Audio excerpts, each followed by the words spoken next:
¿Alguna vez se han preguntado quiénes son los responsables de toda la violencia en el país?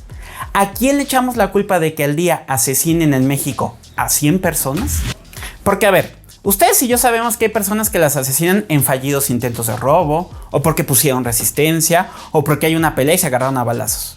Pero como ya hemos platicado aquí, el 60% de los homicidios en México están relacionados con el crimen organizado. Mismo crimen organizado al que se le atribuye, y esto es tan increíble como suena, la repartición de despensas en al menos 2 estados del país durante la contingencia sanitaria. Pero, ¿quiénes son este crimen organizado? ¿Qué es o de quién se trata? Bueno, pues es nada más y nada menos que 10 grupos de la mafia. Y aquí se los voy a revelar con nombre y con apellido. Quédense esta edición de ¿Cuál es la nota? Un espacio donde hablamos de datos, de hechos, aún desde el confinamiento. De acuerdo con el Gabinete de Seguridad y la Unidad de Inteligencia Financiera, en México existen 10 grandes grupos delictivos, 10 mafias que controlan la operación del narcotráfico en el país y que además pueden esconder sus ganancias ilícitas a través de operaciones de lavado de dinero. Es la presencia de estos grupos delictivos, sus actividades, sus operaciones, pero también sus disputas por el territorio, lo que ha disparado la violencia en México. Ojo, no se trata de un fenómeno que empezó este año o el anterior, viene desde varios años atrás, aunque algunos grupos de estos han cambiado. Ahora, 2 puntos importantes antes de pasar a la lista de qué mafias estamos hablando. El primero es que son grupos criminales que no solamente se dedican al narcotráfico, han diversificado sus actividades criminales y algunos se dedican al robo de combustible también, o a la trata de personas, o al secuestro, o a la extorsión, en fin, a un montón de actividades criminales. Eso les ha permitido, por supuesto, diversificar sus fuentes de ingreso y no solo depender del tráfico de drogas. Y punto número 2. Aunque hablamos de 10 grupos criminales, no todos son del mismo tamaño.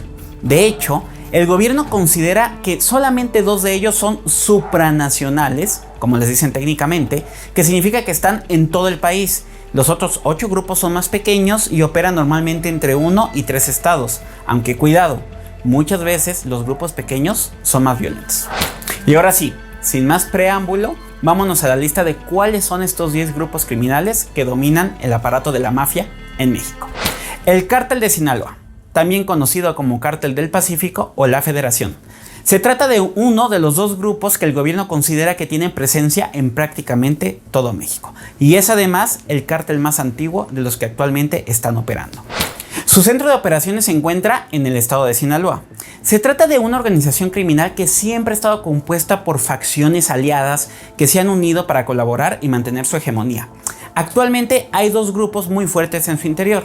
El liderado por Ismael El Mayo Zambada, un líder histórico, y la otra facción liderada por los hijos de Joaquín El Chapo Guzmán, que como seguramente ustedes saben, está preso en Estados Unidos y bajo juicio.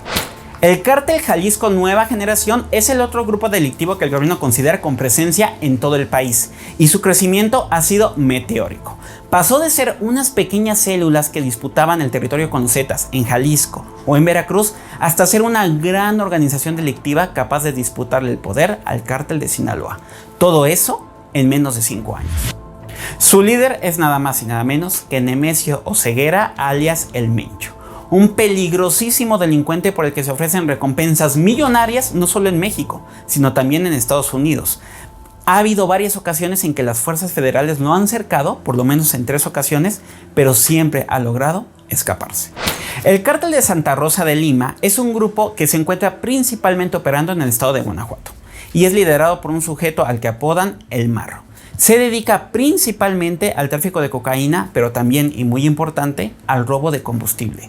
Es la disputa de este grupo criminal con el Cártel Jalisco Nueva Generación lo que en buena medida ha provocado que Guanajuato hoy sea la entidad con más asesinatos. El Cártel de Tláhuac y la Unión Tepito son 2 grupos delictivos distintos, pero los menciono juntos porque comparten varias cosas en común. Ambos operan en el Valle de México y su principal fuente de ingresos son el narcomenudeo y la extorsión. Además, los 2 son extremadamente violentos. En los últimos años, las autoridades han detenido a varios de sus cabecillas, pero hasta ahora no hay un líder visible. Los Rojos y Guerreros Unidos también son 2 grupos criminales distintos, pero comparten y disputan el mismo territorio, principalmente Guerrero, Morelos y zonas del Estado de México. Hoy están algo disminuidos, pero en años anteriores su lucha provocó cientos de muertos, sobre todo en Guerrero. De hecho, la desaparición de los 43 estudiantes de la Normal de Ayotzinapa se atribuye en alguna medida a alguno de estos grupos. Los Viagra. Lo primero que hay que decir es que se trata del grupo criminal con el peor nombre de la historia de México. Porque es en serio, así se llaman, los Viagra. Se trata de un violento grupo criminal surgido de las llamadas autodefensas que en su momento lucharon contra el cártel de los Caballeros Templarios, actualmente ya extinto. Su principal base de operaciones es el estado de Michoacán y su principal negocio viene del tráfico de metanfetaminas y de precursores químicos. El Cártel del Noroeste es un grupo criminal que surge de los remanentes del Cártel del Golfo, ya desaparecido. A diferencia del Cártel del Golfo, que era transnacional prácticamente, este grupo es más bien local, pero es muy fuerte y tiene muchos recursos, pues controla la frontera de Tamaulipas con Estados Unidos, una frontera vital para el tráfico de drogas, de armas, de personas y de dinero. Los Zetas fueron uno de los grupos delictivos más sanguinarios y violentos del país. Su disputa con el Cártel de Sinaloa y con el Cártel del Golfo dejó miles de muertos en México, pero a su vez los debilitó.